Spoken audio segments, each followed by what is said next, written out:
Dhaval Joshi joins us now, Chief Strategist, BCA Research. Thank you very much for joining us. We are digesting the minutes. It didn't feel as though we had much in the way of forward guidance from here in those notes. What did you make of the information flow that we got from the minutes? Well, I've actually just written a report called "Is the Fed Asleep at the Wheel Again?"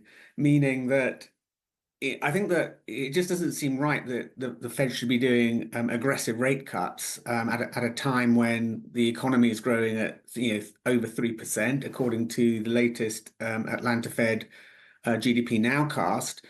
And the reality is that although inflation has come down, I mean, a lot of the measures are still inconsistent with 2% inflation. So I think the minutes were kind of, when you sort of read them, that what they're saying is the balance of risks is sort of, if you like, equal between inflation and growth. But I think the markets maybe have sort of misinterpreted that in terms of the amount of rate cuts, certainly that were being priced in, and they've come back. But I still think the amount of easing that's priced in is a bit too aggressive for the state of the economy and the jobs market at the moment.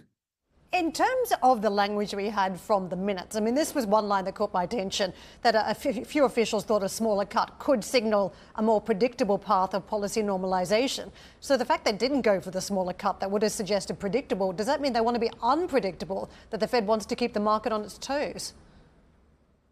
I think that there was some sense that there was a bit of catch up because, there was an argument that they started a bit too late. In other words, they should have gone in July.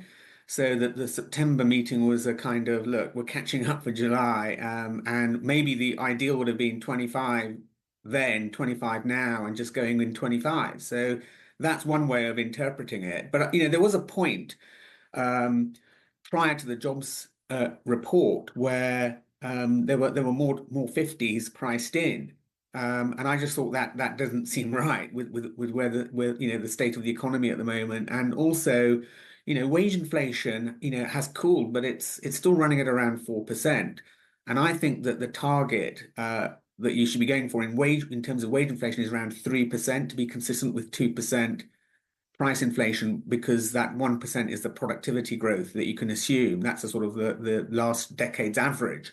I don't think you should assume more than that. So we're still short of that, that 3% target in wage inflation.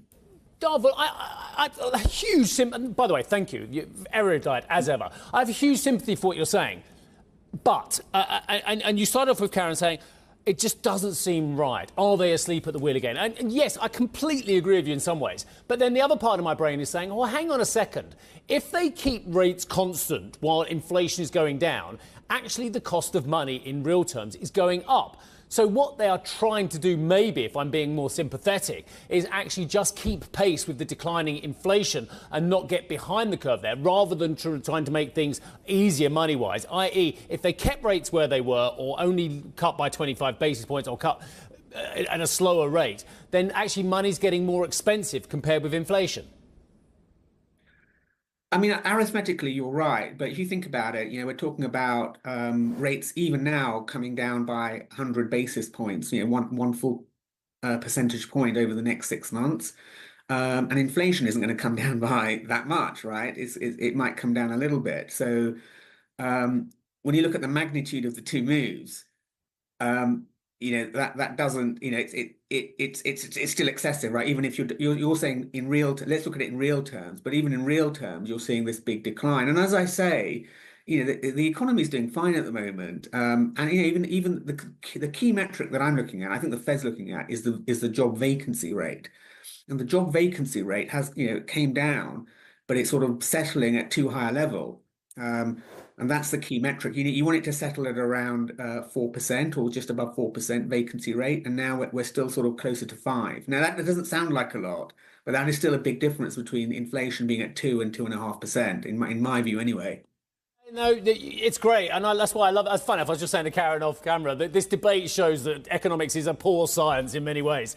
Dhaval, the market always wants more than it gets, or certainly has done for a long time. It's been calling for more aggressive rate cuts for way ahead of the Fed pivot last November. So if you're right, and the market, and the Fed doesn't go as quickly as it has done, and is just going to have to kind of pull the handbrake on some of these expectations, and on its own dot plot for that matter as well.